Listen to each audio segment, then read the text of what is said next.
السلام علیکم ورحمۃ اللہ وبرکاتہ۔ الحمدللہ وحدہ والصلاۃ والسلام علی من لا نبی بعدہ وبعد۔ اعوذ باللہ من الشیطان الرجیم۔ بسم اللہ الرحمن الرحیم۔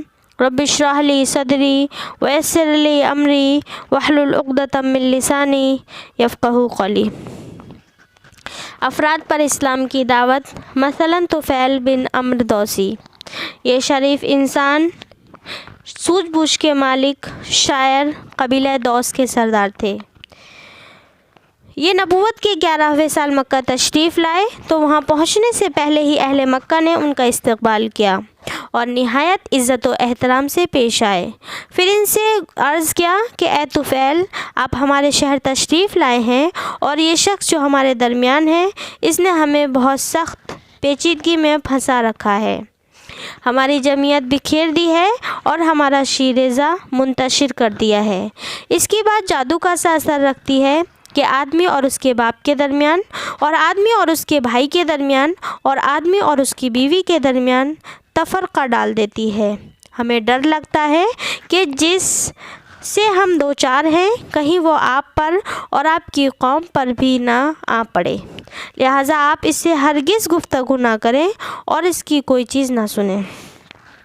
طفیل رضی اللہ تعالیٰ عنہ کا ارشاد ہے کہ یہ لوگ مجھے برابر اسی طرح کی باتیں سمجھاتے رہے، یہاں تک کہ میں نے ارادہ کر لیا کہ نہ آپ کی کوئی چیز سنوں گا نہ آپ سے بات چیت کروں گا، حتیٰ کہ جب میں صبح کو مسجد حرام گیا تو کان میں روئی ٹھوس رکھی تھی کہ آپ کی کوئی بات میرے کان میں نہ پڑ جائے، لیکن اللہ کو منظور تھا کہ آپ صلی اللہ علیہ وسلم کی بعض باتیں مجھے سنا ہی دے، چنانچہ میں نے بڑا عمدہ کلام سنا۔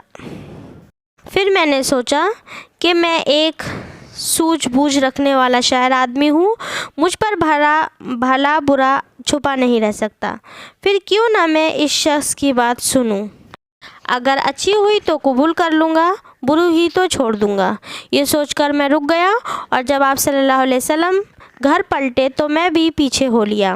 آپ صلی اللہ علیہ وسلم اندر داخل ہوئے تو میں بھی داخل ہو گیا، اور آپ صلی اللہ علیہ وسلم کو اپنی آمد کا واقعہ اور لوگوں کے خوف دلانے کی کیفیت، پھر کان میں روئی ٹھوسنے اور اس کے باوجود آپ کی بعض باتیں سن لینے کی تفصیلات بتائیں۔ پھر عرض کیا کہ آپ اپنی بات پیش کیجئے۔ آپ صلی اللہ علیہ وسلم نے مجھ پر اسلام پیش کیا اور قرآن کی تلاوت فرمائی، تو کیا تھا کہ میں نے اس سے عمدہ کلام اور اس سے زیادہ انصاف کی بات کبھی نہ سنی تھی، چنانچہ میں نے وہیں اسلام قبول کر لیا اور حق کی شہادت دی۔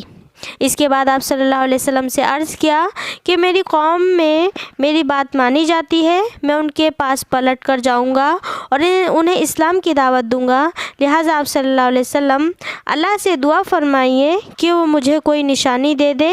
آپ صلی اللہ علیہ وسلم نے دعا فرمائی۔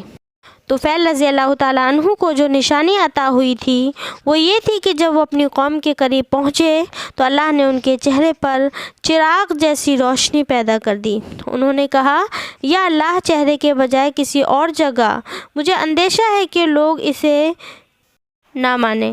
چنانچہ یہ روشنی ان کے ڈنڈے میں پلٹ گئی۔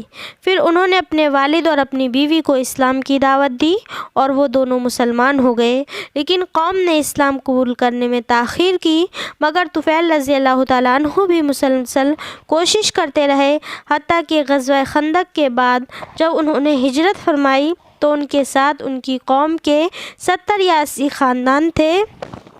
طفیل رضی اللہ تعالیٰ عنہ نے اسلام میں بڑے بڑے اہم کارنامے انجام دیے، حتیٰ کہ کریمامہ کی جنگ میں جام شہادت نوش فرمائی۔